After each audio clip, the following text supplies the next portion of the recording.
Learning Walks and Talks professional learning, training and support material for school leaders. The material in this presentation has been developed in consultation with Dr. Lynn Sharrett. The aim of this workshop is for school leaders to identify the recommended protocols of learning walks and talks to consider when establishing a process for conducting learning walks and talks in their school. Success criteria contributes greatly to the clarity of professional learning and evaluating the impact of the professional learning. After engaging with this professional learning support material, you will know if you are successful, if you can identify the elements and protocols of learning walks and talks, state the 5 questions to ask students when walking in classrooms, and identify the 5 steps in walking and talking in classrooms with teachers. Leaders need to be knowledgeable others when leading sustainable change in classroom practice. School leaders strive to build collective capacity, create new, energising knowledge together, and move schools from being places of plans and good intentions to centres of purposeful practice. Collaborative learning among teachers requires a school culture in which school leaders walk and talk in classrooms. Learning walks and talks are a daily practice that develops and enhances leadership competencies. Learning walks and talks help leaders understand how they can support assessment-informed instruction. They provide an opportunity for school leaders to understand high-impact classroom practice and work toward achieving it in every classroom, reducing variation in practice within and across the school. Walking in classrooms daily and talking about assessment that drives instruction are 2 keys to becoming an instructional leader who is focused on increased achievement for all learners. The purpose of learning walks and talks is to reflect on developing patterns and trends in schools, to ask the 5 key questions of students, and determine explicit instruction to ask parallel, reflective questions about teacher practice, which should result in principal and teacher collaborative work. Learning walks and talks are not judgmental, rather they are growth promoting by providing constructive feedback to formulate a plan for the next level of work in the school.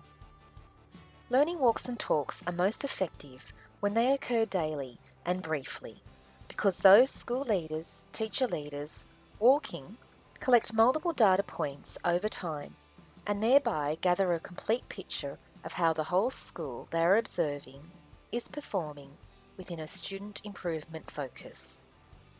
When walking into classrooms, the leader does not interrupt the teaching, rather they are observing evidence of positive impact on learning.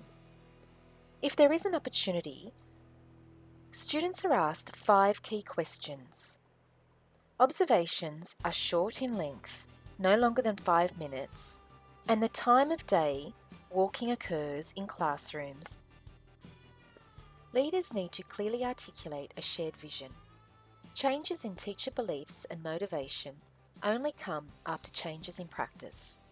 Successful practice changes beliefs only when the vision articulated by leaders aligns with the shared beliefs and successful practices. Learning walks and talks are connected to 6 of the 14 parameters. When leaders ask, do I have high expectations for every student and teacher? Lynn Sharrett explains that there are different types of walks that can occur at the individual school level, cluster of school level, or system of schools level. What kind of walks are there? Well, this would be a training walk. It's actually not on there. But system leaders walk, network leaders walk with their principals. If you've got often small clusters of school, and I think professional learning communities, you're talking about that, communities of practice, no? So they would have the meeting in one of their schools and walk in the school before the meeting starts. So there's network walks, there are cluster walks, communities of practice walks. There's system walks where we walk together looking, are there places where resources need to be differentiated? Are there places where schools need more support than other schools because not everything is equal?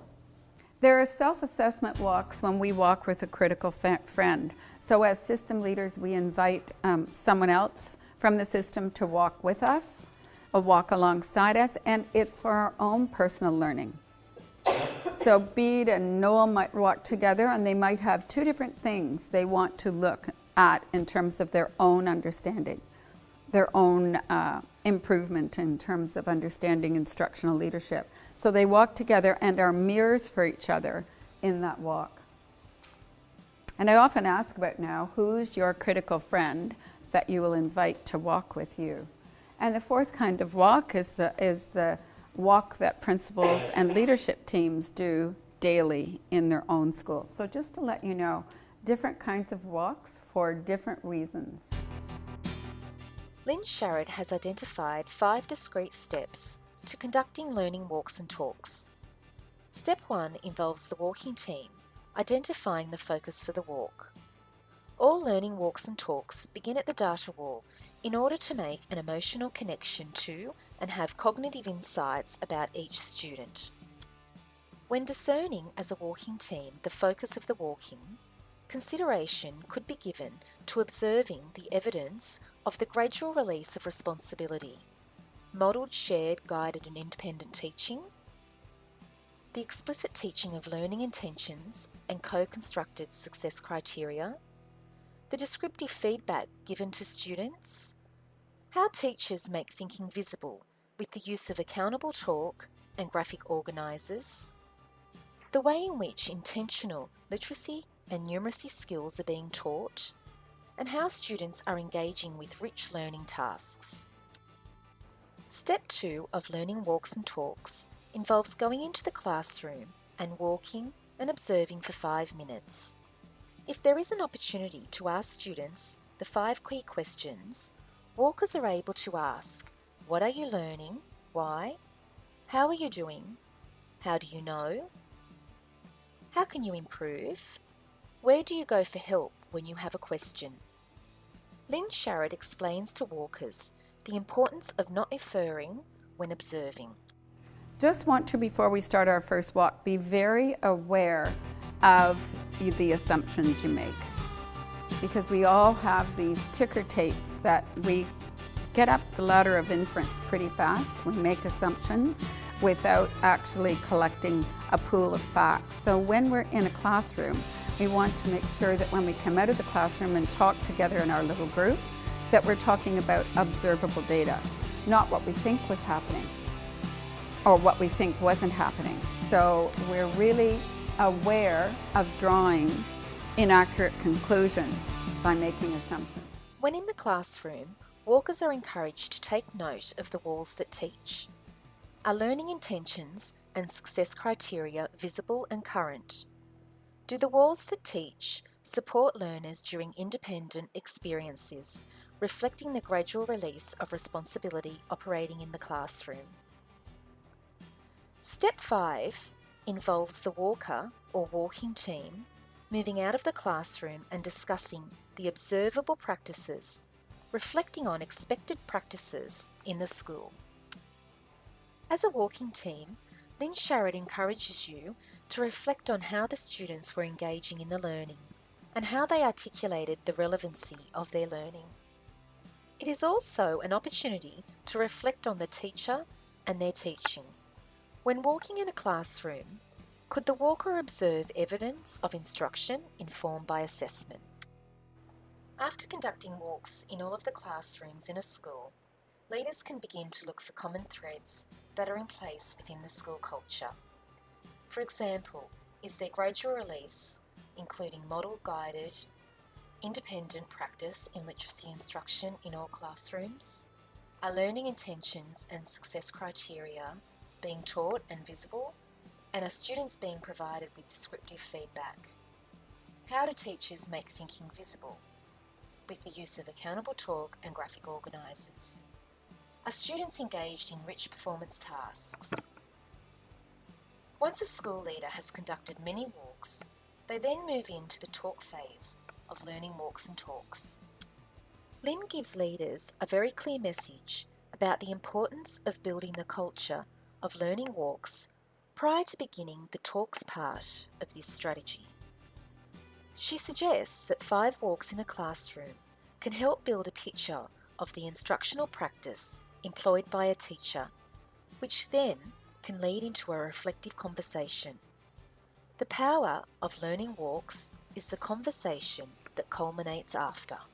Part of the walks and talks. We've talked about this is the conversation with students, and this is what the students might say in answering those questions. What about conversations with teachers?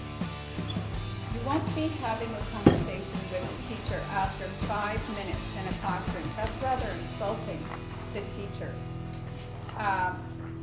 You can't make any judgments in 5 minutes, so it's important to change up the time of day you're walking and ensure that you've seen a teacher many times before you might get a reflective conversation. The conversations are based on the notion of reciprocal and respectful relationships that lead to non-evaluative discussions that focus on observations. These might engage one teacher at a time or whole professional communities to elaborate, extend, apply and evaluate their thinking to create new knowledge about their practice. So conversations with teachers are about honoring teachers as decision makers. And often when we ask a teacher a question, they actually haven't thought about it. So what we're trying to do in asking questions is not be confrontative, but actually just raise the level of teachers being consciously skilled about what questions or what decisions they do make in their classrooms. So consciously skilled is actually a really important word. Many teachers don't know why things work, they just work for them. They're good teachers, but they're not sure they can actually articulate why it's working. And our jobs, I believe, are that we need to have those conversations with teachers to ensure that they can articulate why they're doing what they're doing and what's working. So conversations with teachers are really important. The types of questions you ask is an opening for a learning-focused conversation. Through conversations with teachers, teachers articulate what they do in their classrooms and why they teach the way they do by thinking about the criteria they use to make decisions every single day in their planning and teaching to impact student learning. The reflective conversations are not evaluative. Rather, they are a catalyst for reflective practice. Reflective questions stimulate conversation and are a way for teachers to delve further into the instructional practice employed. Questions such as, what decisions did you make around the grouping of your students? When planning your lessons, how do you use assessment to inform your instruction? What criteria do you use when selecting resources? Are examples of reflective questions that can be asked by leaders to delve in further to the instructional practice employed by the teacher. Students benefit when leaders focus their work on pedagogical learning, shoulder to shoulder with teachers.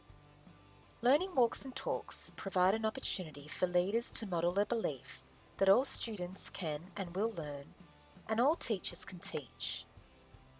Do you, as a leader, conduct learning walks and talks every day to collect evidence of impact on learning and have open to learning conversations by talking with teachers about their practice?